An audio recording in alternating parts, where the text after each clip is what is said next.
dimana B sama dengan H sehingga 1/12 H pangkat 4 ya. Dapat IG-nya itu 5208,33 kali 10 pangkat 6 mm pangkat 4. Momen inersia satuannya milimeter pangkat 4 atau sentimeter pangkat 4 ya.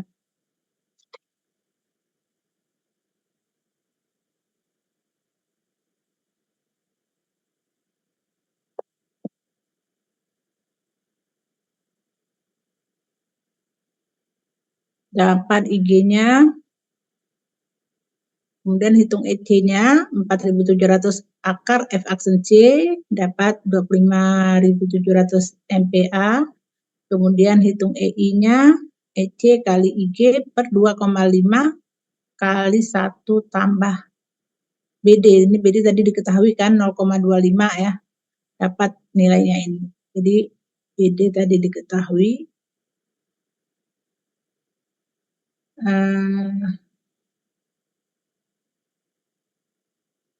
KLU-nya karena dia tanpa ditopang untuk menahan goyangan, sehingga rumus yang kita gunakan yang ini ya. Rumusnya ada 2 ya.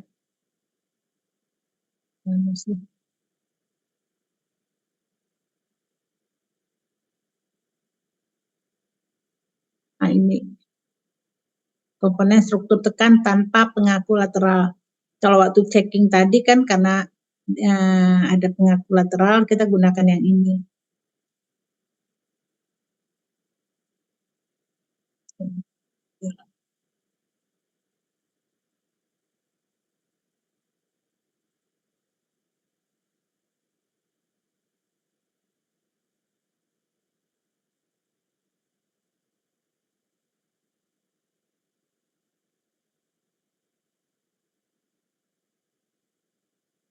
Biar lebih jelas, kita masukkan.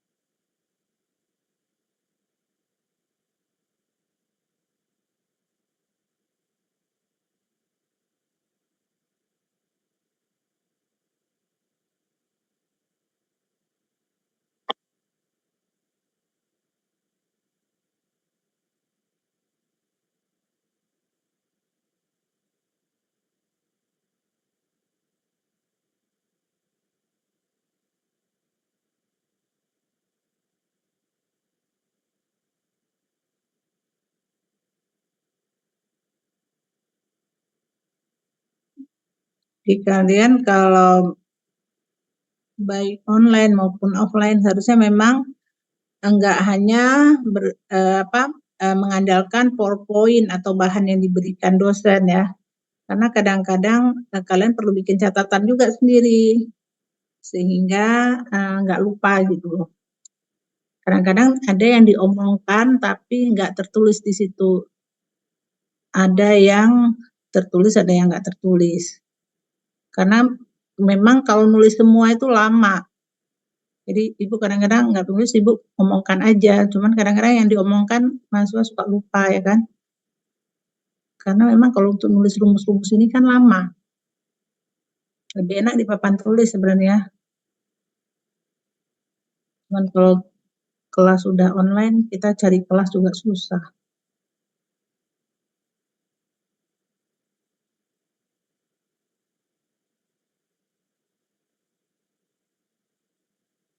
Ya inilah kira-kira.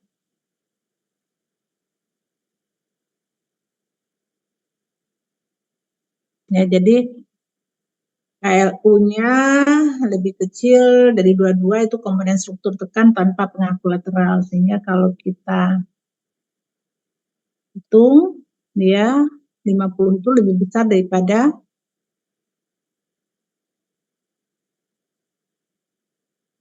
22. Jadi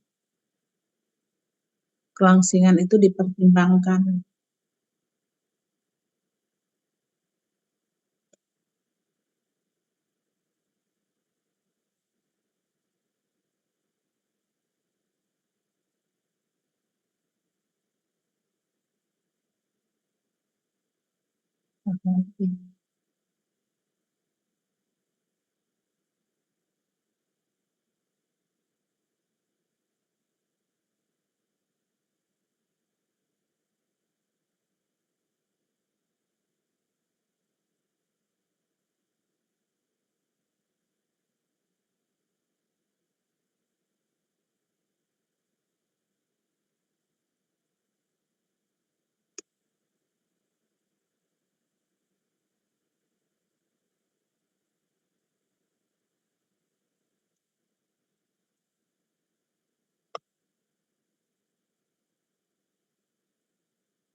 Nah, kita lanjut.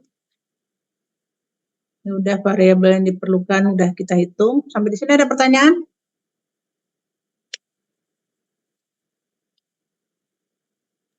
Bu, itu rumus yang EI kan EC dikali IG. Nah, per 2,5-nya itu pas masih di pembilang atau udah di penyebutnya, Bu ya? Soalnya yang Ibu kirim di learning itu materinya EC kali IG dibagi 2,5 dulu, baru pernya 1 plus beta D itu. Coba Ibu lihat catatan yang dasar teori tadi mana ya? Yang di Word ya? Iya, Bu. Terus hasilnya sama nggak? Kalau saya ngikutin di Word, beda, Bu, hasilnya.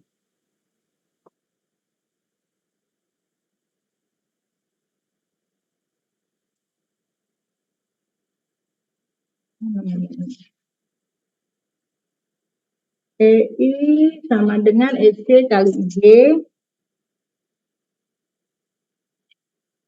per 2,5 kali 1 tambah BD ya.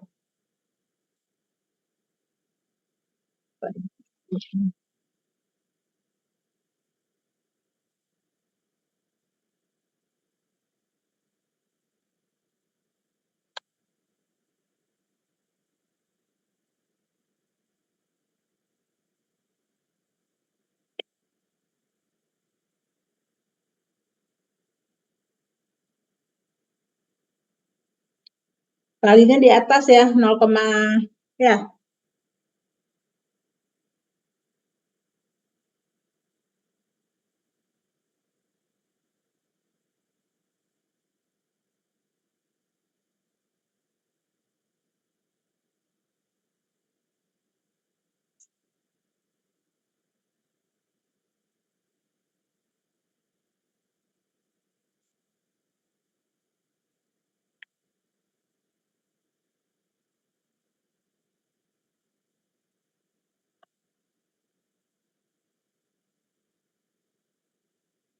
EI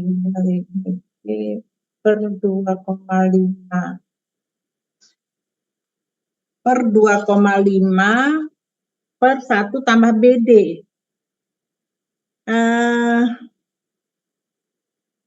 Sama kayaknya ya. Kalau EC kali IG per 25, coba deh. Hitung lagi ya. Kan sama dengan kita kali dengan 1/1 tambah beta kan? Beta D ya.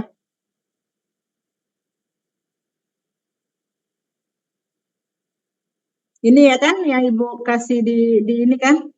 Di Word kan? Iya, Bu.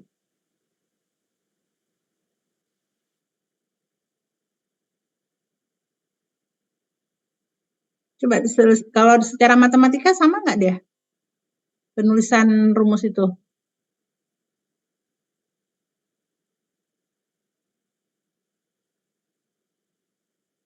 Kan ini sama EC kalau dipisahkan EC kali IG per 2,5 kali 1/1 tambah BD ya. Coba deh hitung lagi, Ibu hitung ya. Coba yang lain sama nggak dapatnya? 25.700 kali 5208,33 kali 76.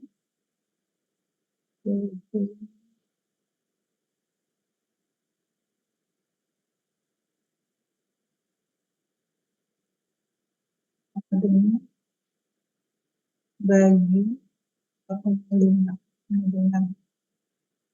kali 1/, bagi dalam kurung 1 tambah 0,5.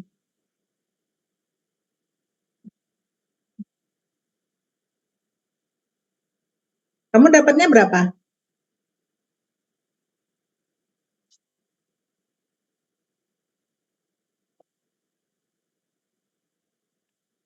Siapa tadi yang tanya dapatnya berapa?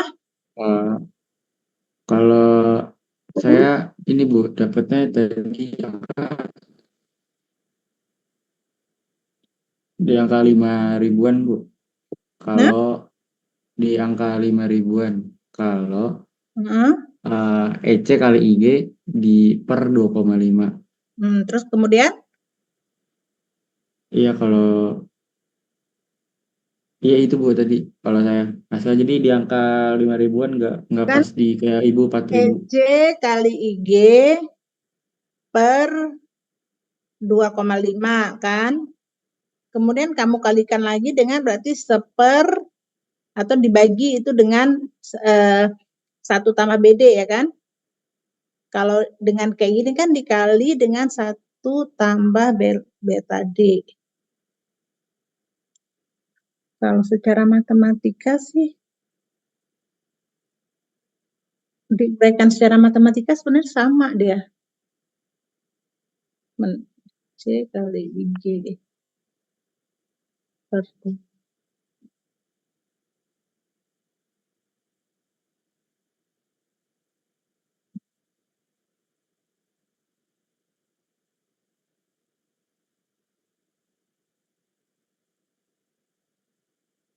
Yang lain kok nggak ada yang jawab, pada ngitung nggak?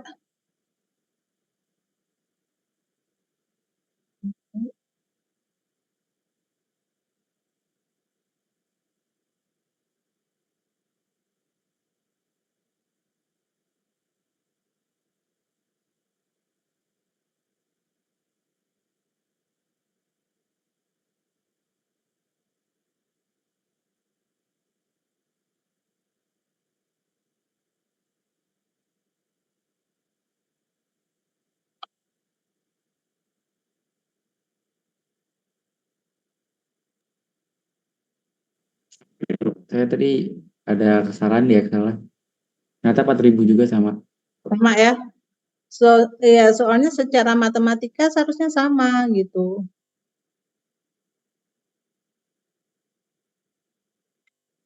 Kan dia sama aja dengan EC kali IG per 2,5 kali 1/, dalam kurung 1 tambah BD. Jadi penulisan yang di Word dengan di sini seharusnya secara matematika nggak menghasilkan hasil yang beda.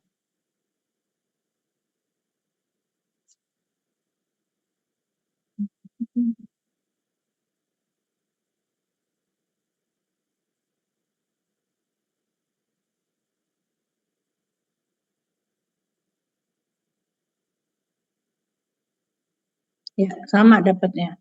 Udah coba hitung juga dengan cara yang kamu bilang dibagi yang seperti yang diletakkan di situ di Word dengan yang Ibu tulis di sini. Tadi di atas memang rumusnya yang sama seperti di Word ini kan karena penyelesaian soal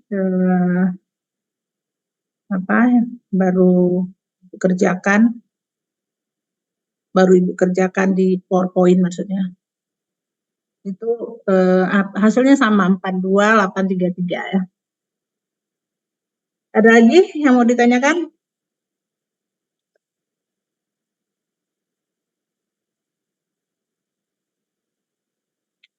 kilonewton meter luas. Beban Eulernya itu sama dengan Pi kuadrat kali EI per KLU kuadrat. Jadi tinggal kita, ini kan udah dapet ya, Pi kuadratnya, EI-nya udah, KLU-nya udah, maka hasilnya 7515,521 kilonewton. Nah, faktor pembesaran momen akibat kalau B gravitasi ya. B gravitasi, S B, ya kan B gravitasi ini kan. Ya, B gravitasi, F itu akibat lateral angin atau gempa. Cm-nya tadi diambil 1/1 kurang PU kali 0,65 faktor reduksinya kali PC. PC yang udah kita dapat di atas. Dapat 2,4.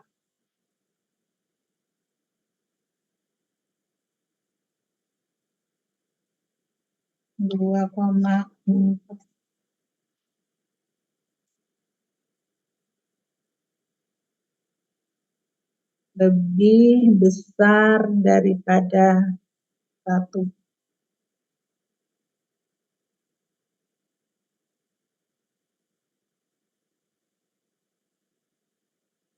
Dan selanjutnya kita hitung momen yang diperbesar. Jadi menghitung momen rencana terfaktor yang diperbesar. MU, sekarang yang menjadi MU itu sama dengan MC, yaitu delta B kali M2B. M2B-nya berlaku sebagai MU ya. Tadi MU-nya 450, M2B ini sebagai MU-nya. Jadi 2,4 kali 450 dapatnya 1080 kilonewton meter. Nah, sampai di sini setelah dapat nilai momen yang sudah diperbesar ya, atau momen rencana terfaktor yang diperbesar, kemudian kita lakukan pemeriksaan untuk kolom. Tadi kolomnya sudah diketahui 500 kali 500 mm.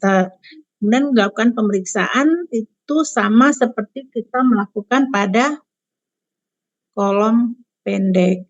Jadi cek penampang sebagai yang dilakukan pada kolom pendek.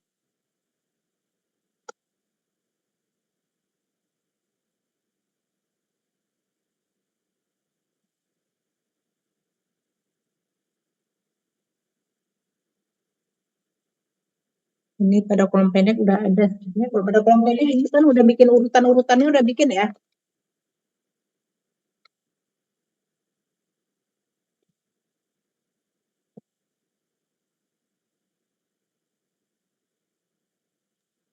Udah bikin apa, Bu?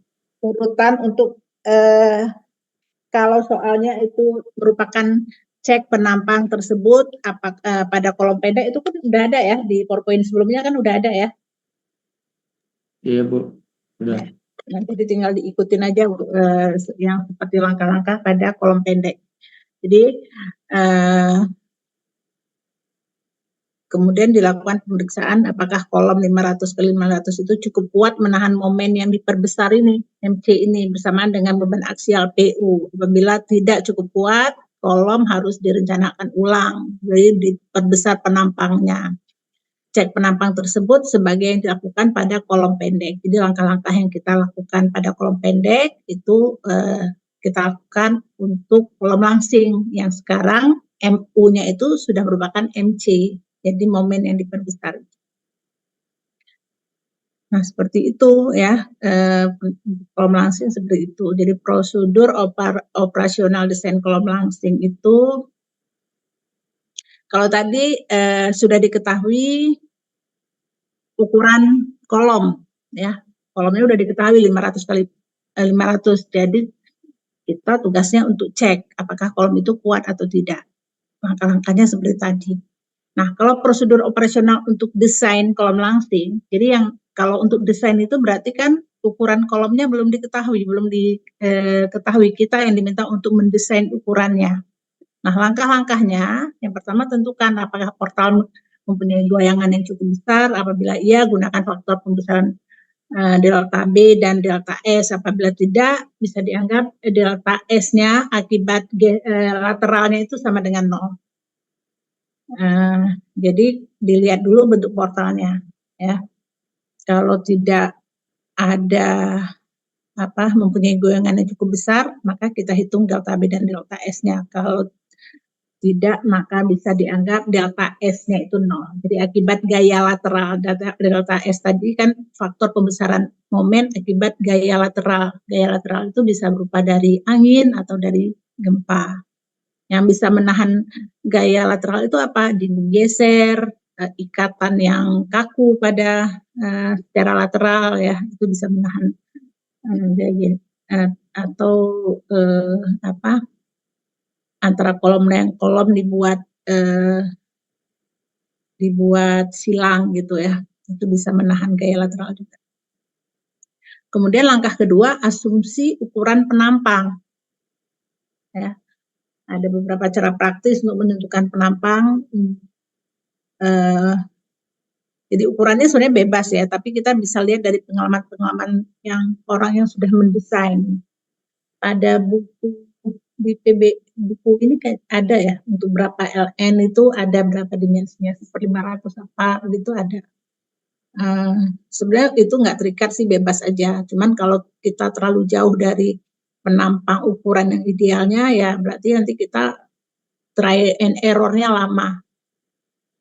Ya, jadi kalian baca-baca juga untuk tinggi sekian perlu dimensinya berapa kira-kira, itu dari pengalaman yang sudah-sudah aja sebenarnya. Kemudian hitung E, yaitu M2 per PU. Karena momen itu kan P kali eksentrisitas, P kali jarak. Ya, jadi E itu sama dengan momen per P. Ya. Itu harus lebih besar sama dengan 0,6 tambah 0,03 H. Apabila E lebih kecil, gunakan harga minimum tersebut. Jadi gunakan harga 0,6 tambah 0,03 H. Kemudian hitung si A dan B, hitung K. Itu langkah-langkahnya.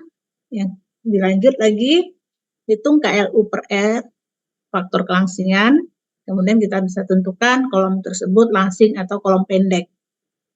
Apabila kolom langsing, ya, KLU per R-nya lebih kecil dari 100, hitung momen yang diperbesar, MC, seperti langkah tadi lagi, ya kan? Jadi setelah kita tentukan dimensi kolom, langkahnya sebenarnya sama seperti langkah tadi. Hitung momen yang diperbesar. Kemudian hitung E akibat momen yang diperbesar itu. Jadi hitung E yang akibat MC. Jadi E sama dengan MC per PU. Rancang atau analisa kolom langsing ini sebagai kolom pendek terhadap MC dan PU. Jadi sekarang momennya MU itu menjadi MC, dan kalau PU tetap PU, ya. Momennya dia diperbesar, di mana MC itu sama dengan MU.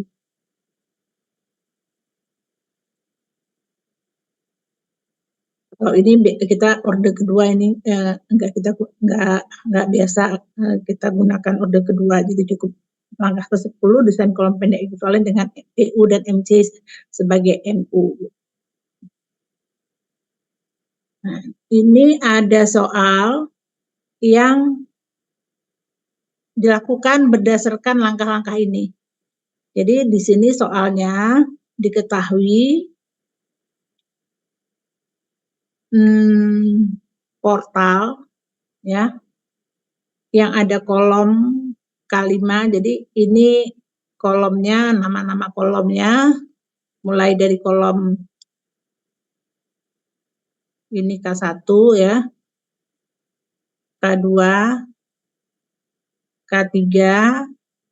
Jadi penamaan kolom dari bawah ke kanan, sehingga yang di tengah-tengah ini K5. Kenapa ini gerakannya nggak enak? Ya. Jadi K1, K2, K3, K4, K5, K6, sininya K7, K8, K9.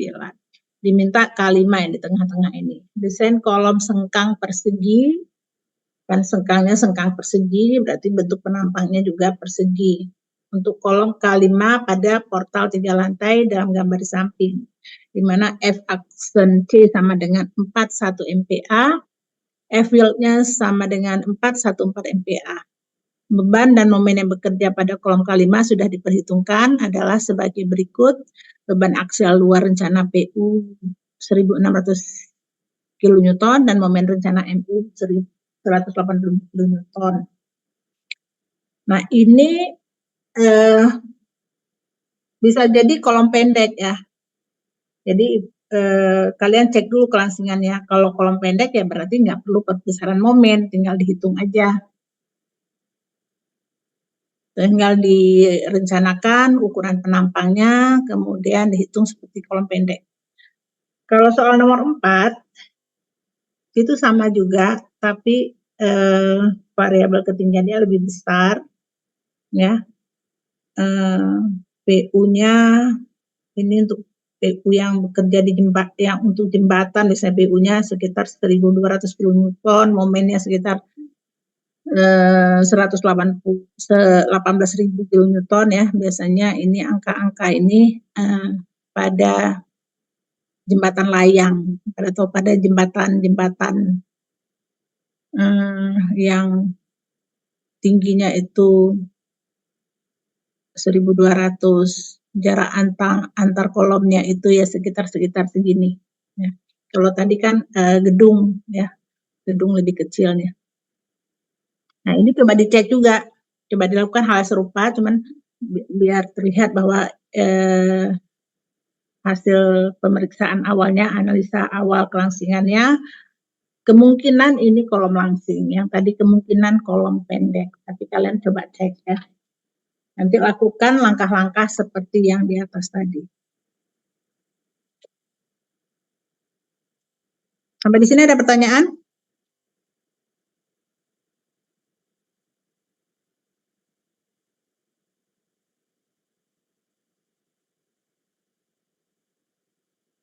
Ibu akan masukkan ke e-learning ya. Tadi belum Ibu masukkan. Untuk soal ini dengan PowerPoint. Ini soal ini kan di dalam PowerPoint. Jadi kalian Ibu masukkan PowerPoint-nya untuk mengerjakan soal nomor 3 dan nomor 4 ya. Untuk pengumpulannya di jam berapa, Bu? Maunya jam berapa? Kira-kira selesainya jam berapa?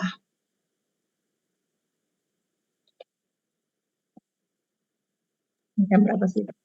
Ini buat hari ini aja atau sampai minggu depan, Bu? Boleh sampai minggu depan. Ini jam 14 udah 2:30 soalnya ya. Udah bentar lagi asar. Ibu kasih batas waktu 1 minggu ya.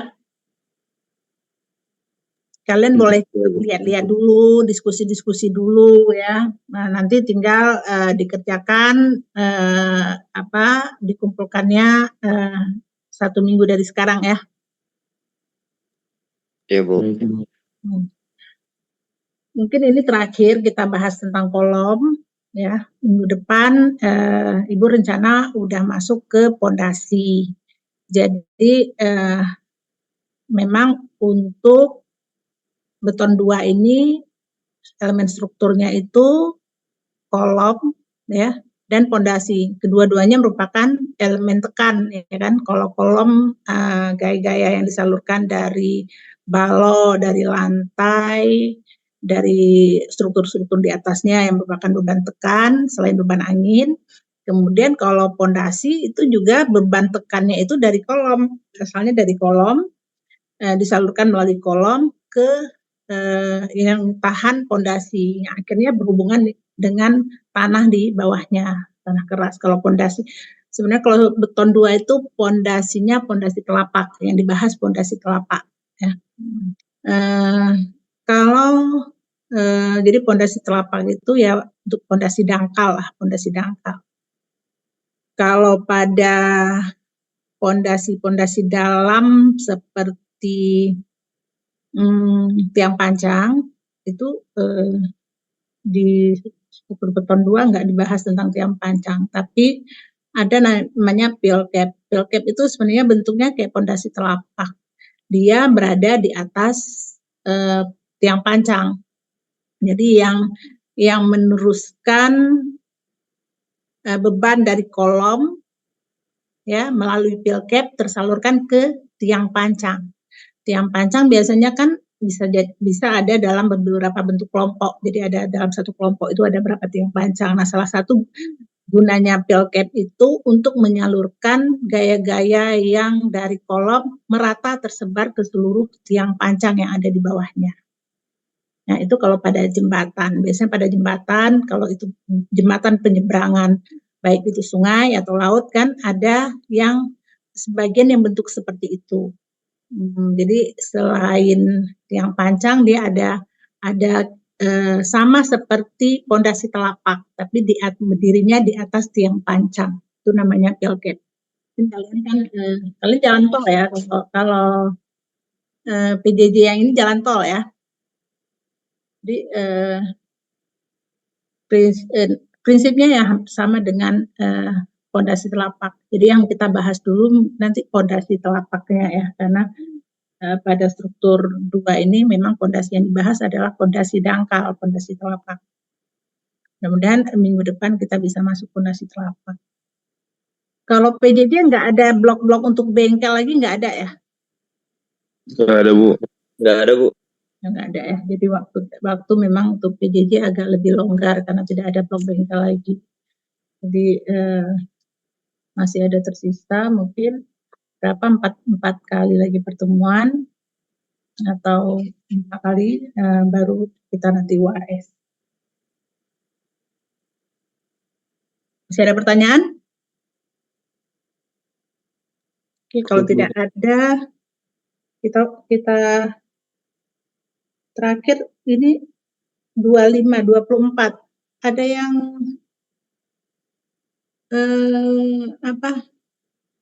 dirinya join sama teman? Kok seperti nggak hadir semua? Ada. Hafiz, Mario, Galih ya? Iya, Bu, kita bertiga, Bu. Oke, mana mukanya?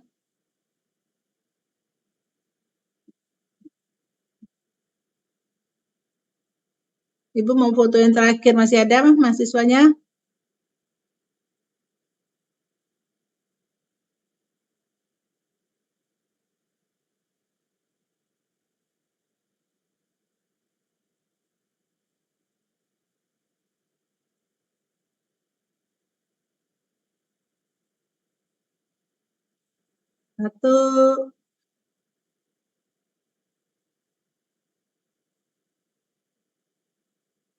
Satu, dua, Rizky mana? Fauzi Bowo, Jalu. 1, 2, 3. Oke, baik. Sekian dulu materi untuk hari ini ya. Mudah-mudahan bisa dipahami. Salah satu cara untuk paham tadi harus mengerjakan menyelesaikan soal ya, karena kalau nggak menyelesaikan soal cuma dengar-dengar teorinya aja pasti cepat lupa. Tapi dengan kalian mengerjakan soal-soal itu akan menjadi kalian teringat ya, teringat karena pasti ada hal-hal yang aduh ini dari mana jadi kan sambil mengerjakan soal kalian sambil belajar, sambil membuka lagi teorinya gitu.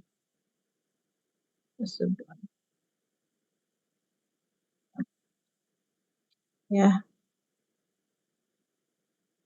hari ini Kamis.